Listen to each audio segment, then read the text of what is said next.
Bismillahirrahmanirrahim. Assalamualaikum warahmatullahi wabarakatuh. Alhamdulillahi ala ihsani wa syukru lahu ala taufiqihi wa amtinani. Wa asyhadu an la ilaha illallah dahu la syarika lahu ta'ziman li sya'nih. Wa asyhadu anna Muhammadan abduhu wa rasuluhu da'ila ridwani. Allahumma salli alaihi wa ala alihi wa ashabi wa ikhwani. Para pemirsa yang dirahmati oleh Allah Subhanahu wa taala.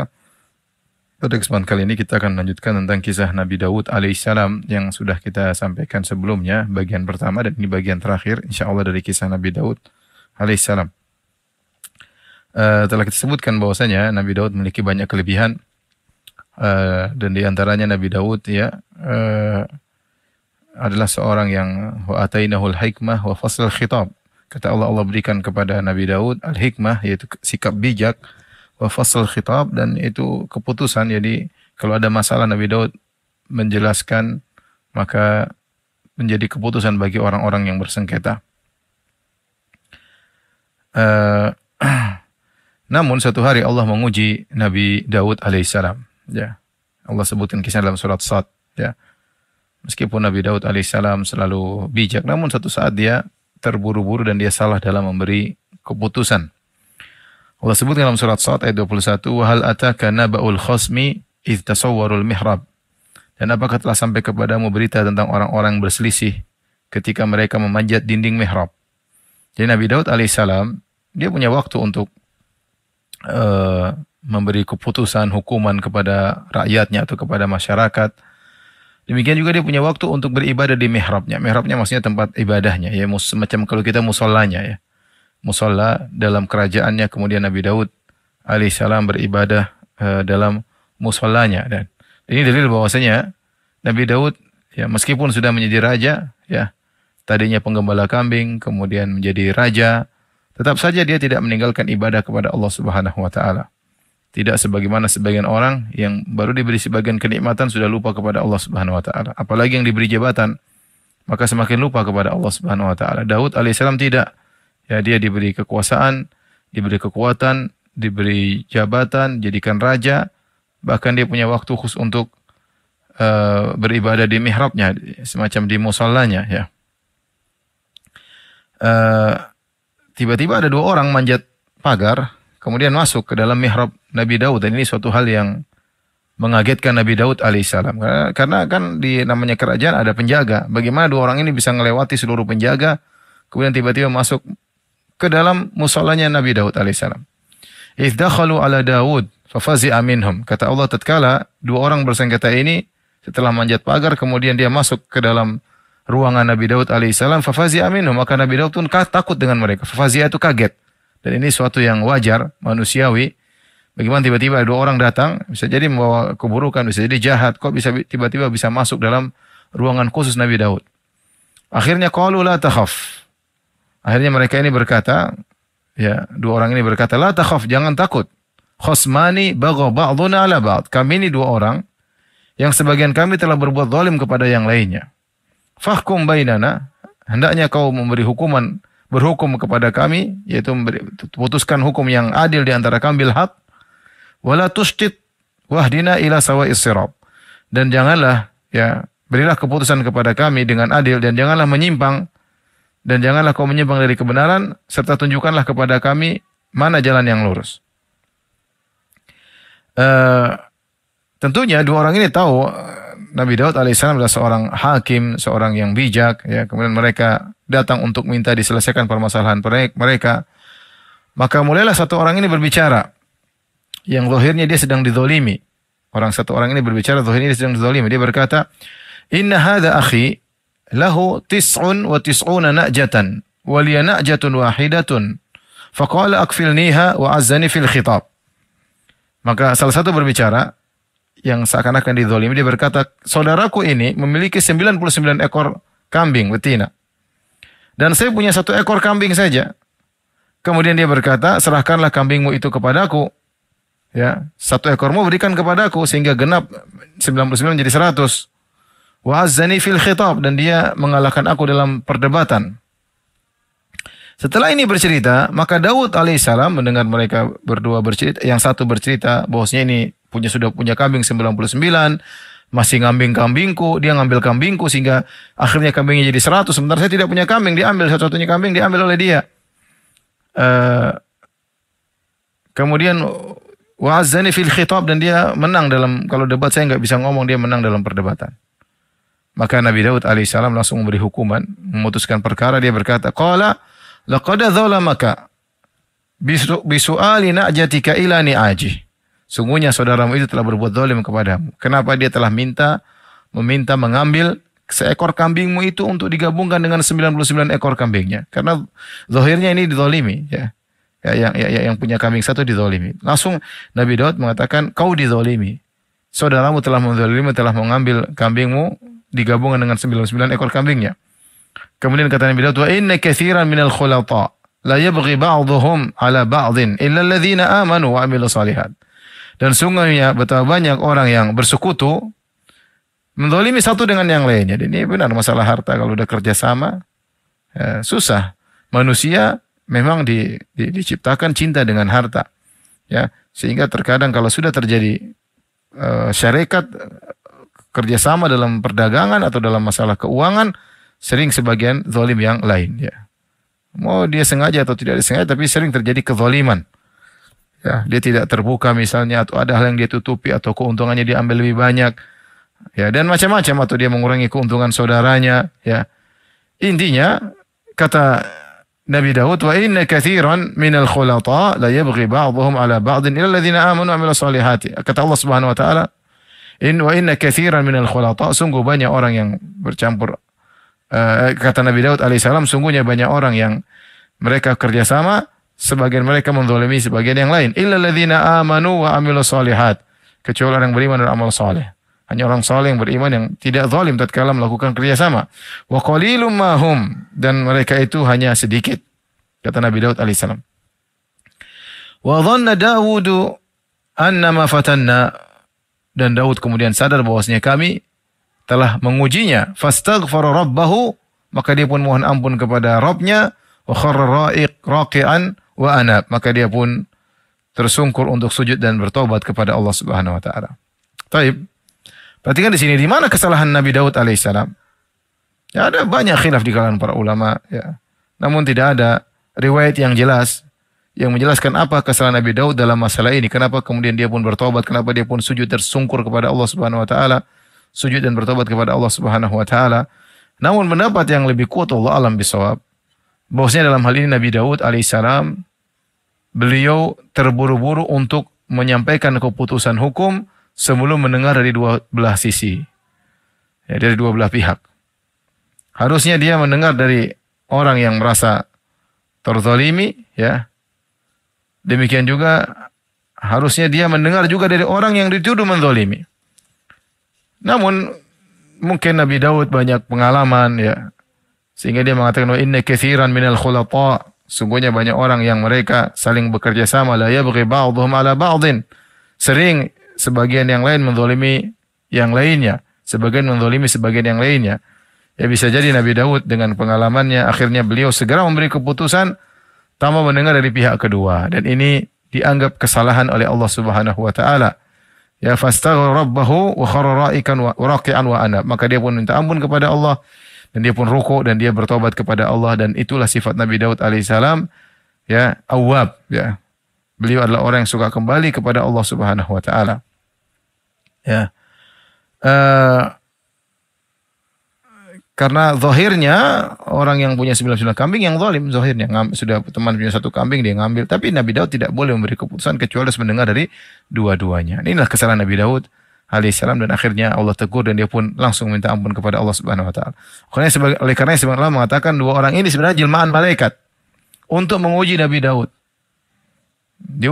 Nabi diuji oleh Allah Subhanahu wa taala. Buktinya apa? Dua orang ini bisa lompat pagar kemudian masuk ke dalam Nabi Daud, melewati seluruh pasukan Nabi Daud. Ini suatu hal yang sulit.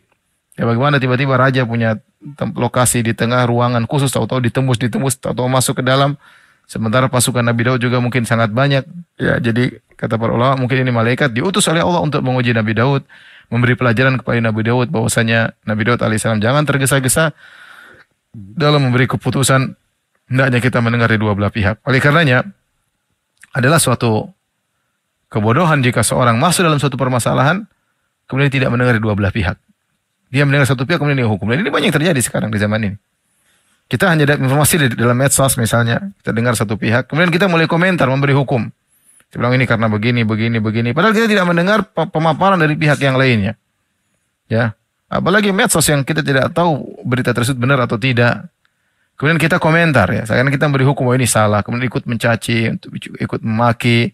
Banyak kasus seperti itu. Kejadian sekarang bisa diatur, berita bisa diatur, ya, peristiwa bisa dirubah-rubah beritanya, dan itu sangat mungkin terjadi dan terjadi. Oleh karena saya katakan di antara pelajaran yang bisa kita ambil dari kisah Nabi Daud alaihissalam ini, sudahlah banyak masalah kalau lewat di hadapan kita. Dan kita tahu ada dua orang bersengketa dan kita belum mendengar dari dua-duanya, maka sudah kita nggak usah komentar. Kita nggak usah komentar. Karena kalau kita komentar berarti kita bodoh, kita hanya mendengar satu pihak dan kita beri komentar, itu kebodohan. Kalau Anda seorang yang bijak, dengarlah dari dua pihak, baru Anda komentari. Itu baru. Adapun dengar satu pihak kemudian Anda komentar, itu suatu tindakan yang tidak bijak sama sekali. Ini juga dibahas oleh para ulama. Mana yang lebih afdal? Apakah orang yang tidak pernah salah sama sekali atau orang yang kemudian dia berdosa kemudian dia bertobat? Saya kasih gambaran si A dan si B. Karena Nabi Daud bersalah. Fastaghrabahu wa kharraqian wa anab. Dia pun minta ampun kepada Allah, kemudian dia sujud bertobat kepada Allah. Nah, Nabi Daud bersalah kemudian dia bertobat.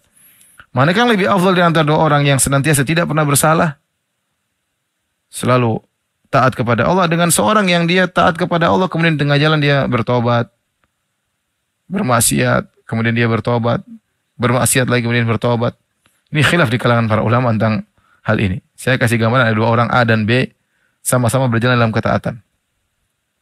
Kemudian si A berjalan terus, dia tidak bersalah. Si B berjalan, tahu-tahu di tengah jalan dia bermaksiat, maka dia terhenti dari perjalanan. Si A masih terus melanjutkan perjalanan. Si B kemudian dia bertobat kepada Allah. Setelah itu dia lanjut lagi perjalanan. Wah, semakin jauh. Di tengah perjalanan si B maksiat lagi. Bermaksiat lagi, berhenti dari ketaatan, berhenti. Ada waktu. Sementara si A jalan terus. Ya.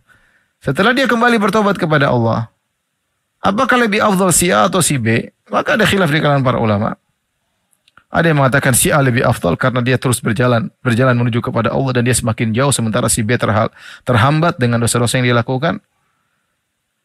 Sebenarnya mengatakan tidak, si B ya ketika dia berdosa jelas dia terhambat, tetapi ketika dia bertobat kepada Allah, dia melakukan ibadah-ibadah ketundukan hati, kehinaan diri yang tidak pernah dilakukan oleh si A, karena si A tidak pernah merasakan demikian. Tangisan air matanya sungguh-sungguh dari hati, mengakui kesalahannya, mengakui kehinaannya di hadapan Allah, membuat dia meskipun terlambat jalan, begitu dia bertobat dia langsung bisa jalan dengan cepat. Bisa langsung jalan dengan cepat dan bisa mengajar si A atau bahkan bisa mengungguli si A, si B ini gara-gara tobat yang luar biasa yang muncul dari hatinya. Oleh karenanya ada khilaf di kalangan para ulama lebih afdal si A atau si B. Namun yang benar wallahu a'lam bishawab disebutkan oleh Ibnu Al-Qayyim dalam Madarijus Salikin, menukil dari Ibnu Taimiyah rahimahullah taala gurunya, bahwasanya yang terbaik adalah si A atau si B. Dikatakan yang terbaik adalah kondisi. Jika ternyata si B setelah bermaksiat kemudian dia bertobat, kondisinya lebih afdal, jauh, ya, dengan kondisi yang sangat afdal, bisa jadi seorang tadinya bermaksiat kemudian bertobat kemudian luar biasa istiqomah, maka bisa jadi dia bisa mengungguli si A, bisa jadi. Tapi kita katakan bahwasanya seorang berusaha untuk tidak bermaksiat kepada Allah, karena jelas jika seorang bermaksiat dia akan terhambat dari melakukan ketaatan. Yang harusnya waktunya dia untuk baca Quran, waktunya untuk mengingat Allah, kemudian dia gunakan untuk maksiat, untuk nonton macam-macam, untuk dengar macam-macam, ya, sehingga hatinya menjadi hitam kembali. Untuk memutihkan kembali hatinya perlu taubat, perlu kesungguhan. Intinya seorang berusaha tidak bermaksiat. Tapi kalau dia bermaksiat kepada Allah, dan kita semua pasti terjerumus dalam maksiat, maka masih ada kesempatan dia untuk maju, terus berjalan menuju kepada Allah. Lihatlah Nabi Daud alaihissalam, dia bersalah, segera dia bertaubat, beristighfar, kemudian dia pun melanjutkan ketaatan kepada Allah Subhanahu wa taala. Kata Allah Subhanahu wa taala, "Faghfarna lahu dzalik." Dan kami ampuni Nabi Daud alaihissalam, "Wa inna lahu 'indana lazulfa wa husna ma'ab." Dan sungguhnya dia punya kedudukan yang benar-benar dekat di sisi kami dan punya tempat kembali yang baik. Jadi Allah ingin jelaskan Nabi Daud bersalah tapi dia bertobat dan kami terima tobatnya. Bahkan Allah tekankan, "Wa inna lahu 'indana lazulfa." Sungguhnya Nabi Daud memiliki kedudukan yang tinggi di sisi kami. Wa husna ma'ab, dan tempat kesudahannya adalah indah. Kemudian Allah berfirman, "Ya Daud, inna ja'alnaka khalifatan fil ard, fahkum bainan nasi bil haq." Wahai Daud, kami telah menjadikan engkau sebagai penguasa di atas muka bumi. Fahkum bainan nasi bil haq, maka hukumlah di antara manusia dengan benar. Wala tattabi'il hawa. Jangan tatkala kau memberi keputusan hukum kau mengikuti hawa nafsu. Tidak boleh. Oh, ini karena kawan, ini karena teman dekat, oh ini karena punya jasa dulu kepada saya. Tidak boleh. Jangan kau ikut hawa nafsumu, tapi hukumlah dengan benar. Fayudhillaka an sabilillah, maka Allah akan menyesatkan engkau dari jalan yang benar.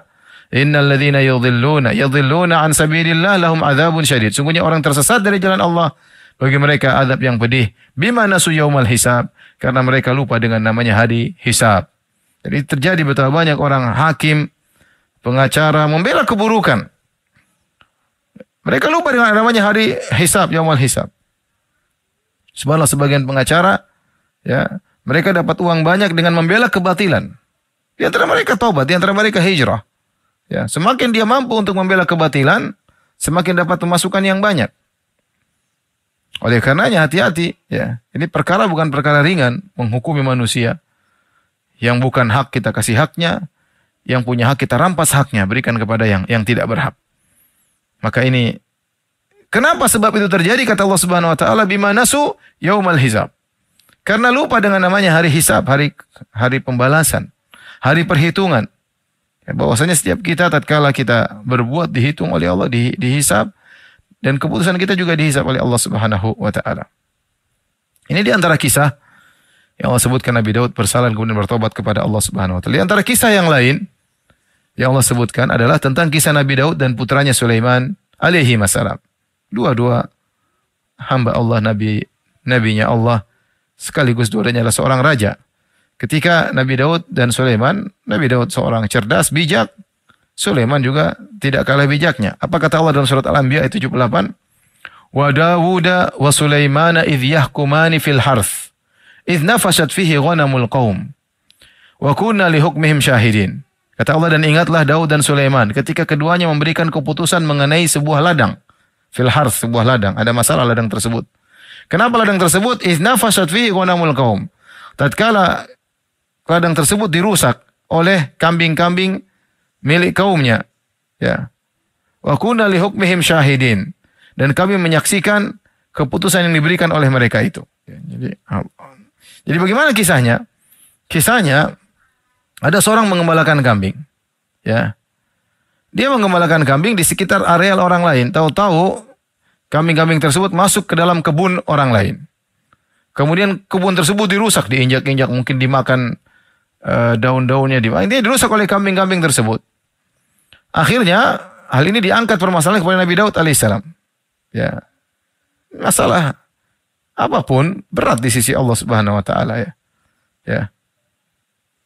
Bahkan kata Nabi sallallahu alaihi wasallam, "Walau qadhiban min arak," ya. Hati-hati, jangan kau ambil harta orang lain, atau jangan kau beri keputusan yang tidak benar, karena akan mengantarkanmu kepada neraka jahanam. Kau bersaksi palsu, kau bersumpah palsu, meskipun walau qadhiban min arak, meskipun hanya sepotong kayu siwak. Jangan sampai kita salah berhukum, jangan sampai kita bersumpah ini harta saya, ternyata bukan. Ancamannya neraka jahanam. Ini kebun didatangi oleh kambing-kambing dirusak. Maka kemudian dua orang ini mengadu kepada Nabi Daud alaihissalam, bagaimana, apa yang harus mereka ambil, keputusannya bagaimana. Ya, akhirnya Nabi Daud alaihissalam memberi hukuman yang adil. Dia menilai kerusakan kebun tersebut berapa. Kemudian dia menilai kambing-kambing tersebut berapa. Nah, kemudian kerusakan tersebut dibayar dengan kambing-kambing. Misalnya si A punya kebun, si B punya kambing. Kambing si B merusak kebun si A. Bagaimana keputusan yang diambil Nabi Daud alaihissalam? Caranya dihitunglah kerusakan yang dialami oleh si A, kebunnya kerusakannya berapa, totalnya berapa, dibayar dengan kambing si B. Maka kambing si B misalnya total kerusakan 100 ekor kambing. Sudah 100 ekor kambing dibayarkan kepada si A.